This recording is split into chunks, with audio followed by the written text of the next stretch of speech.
మనలో చాలా మందికి ఏదో ఒక సందర్భంలో ఎంత ప్రాపర్టీ ఉన్నా, మనం ఎంత సంపాదిస్తున్నా, చుట్టూ ఎంతమందిని హ్యాపీగా ఉంచినా, నేను మనస్ఫూర్తిగా హ్యాపీగా లేనే అనే ఒక గిల్ట్, ఒక ఫీలింగ్ ఉండిపోతుంది. దీనికి రీజన్ ఏంటి అంటే, మనం సొసైటీ కోసం, ఫ్యామిలీ కోసం మన డెసిషన్స్ని సాక్రిఫైస్ చేయడం, మన ఎమోషన్స్ని హిడెన్గా ఉంచడం, ఇలాంటివి చేస్తున్నప్పుడు మనం అలా హ్యాపీగా లేము అనే ఒక ఫీలింగ్లో ఉండిపోతాము. దీన్నే సైకాలజీలో పీపుల్ ప్లీజింగ్ అని అంటారు.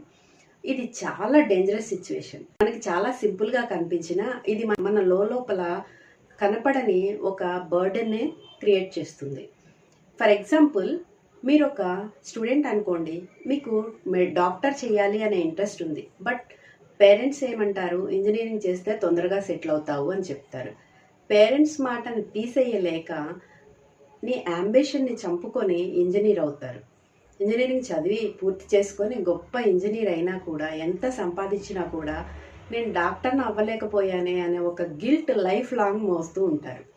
కొంతమంది ఆడపిల్లలు బాగా చదువుకోవాలి, మంచి జాబ్ చేయాలి అనే ఒక అంబిషన్తో కష్టపడి చదువుకొని స్టడీస్ కంప్లీట్ చేసుకొని జాబ్ సర్చింగ్లో ఉన్నప్పుడు పేరెంట్స్ పెళ్లి చేసుకోమని ఫోర్స్ చేస్తే పేరెంట్స్ మాస్టర్ కోసం పెళ్లి చేసుకుంటారు.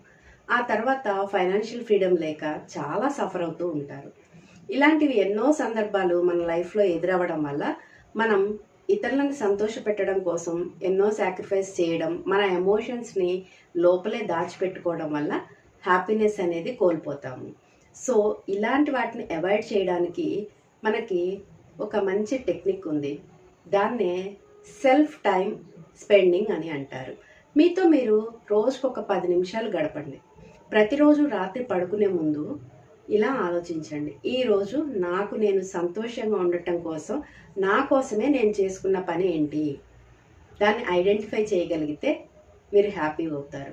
నెక్స్ట్, నెంబర్ 2, రేపు నేను హ్యాపీగా ఉండటానికి తీసుకోవాల్సిన చిన్న స్టెప్ ఏంటి. అలా ప్రతిరోజు మీరు ఈ 2 ప్రశ్నలకి సమాధానం చెప్పుకొని పడుకుంటే ఉదయం లెగవగానే మెంటల్గా, ఫిజికల్గా హ్యాపీగా, ఎనర్జెటిక్గా ఫీల్ అవుతారు. ఈ వీడియో నచ్చితే లైక్ చేయండి. ఈ వీడియో చూస్తున్నప్పుడు గుర్తొచ్చిన మీ ఫ్రెండ్కి ఈ వీడియోని షేర్ చేయండి. ఇలాంటి మరిన్ని వీడియోస్ కోసం నా పేజ్ని ఫాలో అవ్వండి.